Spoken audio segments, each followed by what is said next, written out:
Welcome back, fellas, into this new video to Express. Today I'm going to be showing you how to get started with the Google Chrome. So this tutorial actually is going to be really easy how to download and install only into PC. So you wanted to check out for Mac or into your mobile device, you can check out more tutorials into our channel.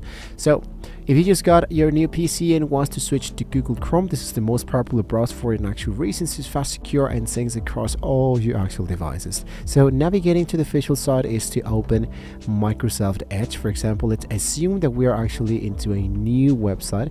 So inside directly our new elements, what I'm going to be doing here is to focus into the upper section. So here, what I'm going to do here is to type the option that says google.com, like this. And directly inside here, usually we have the Google search tabbed, and we can just type the word Chrome. Directly here into the Chrome, we have the section that says Chrome browser. This will be popping up this new section where we can now get started with a true build to be safe, which is downloading the Chrome. Before we download the Google Chrome, we wanted to make sure that here into the upper section we are inside google.com, and here we have this site information that says the connection is actually secure and this is your validate certificate. So choose the option that says download Chrome. Directly here into the download of the Chrome, this will be downloading this new execution installation process. So you just need to wait till the installation has now been successfully done. Now, just in case this one has not been installed, you click into the option that says can you find your installer.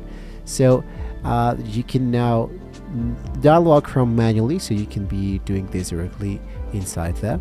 So once you have done this process, you can go back directly into your new file management, downloads, and here's my Chrome setup.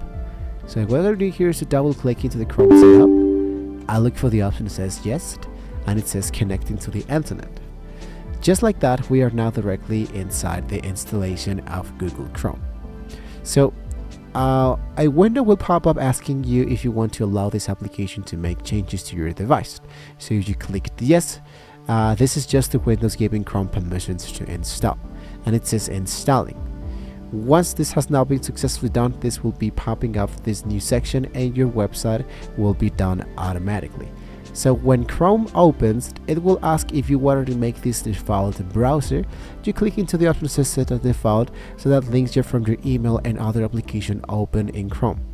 I highly recommend signing in with your Google account. This brings over your bookmark, passcodes, and history from your phone and all computer instantly. Now, something else that you can do directly inside here is the auto-completion tools. The auto-completion tools, for example, is that you no longer needed, of course, to type your passcode each time you sign in into Facebook or Instagram or whatever. So now the problem in here is that this is really going to be really easily to manage your passcodes, but Google Chrome is not the best tool to save all your passcodes. So you are, let's say, compromising your passcodes. So I do not recommend to save your passcodes in any browser.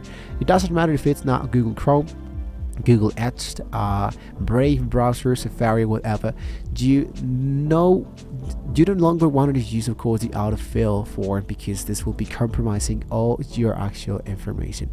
So take that in mind before you save your own passcodes, right? So once you have now successfully done this process, the last thing, of course, I can give you is that if you didn't send the default and you wanted to go to use the default inside your computer, you got to go directly here into the settings and focus directly into the personalization tools, where you can check out the navigation background and check out here. Let's go for default, and usually it should be appearing directly into the navigation panel, where you can check out which is your actual default website when you wanted to check that information out.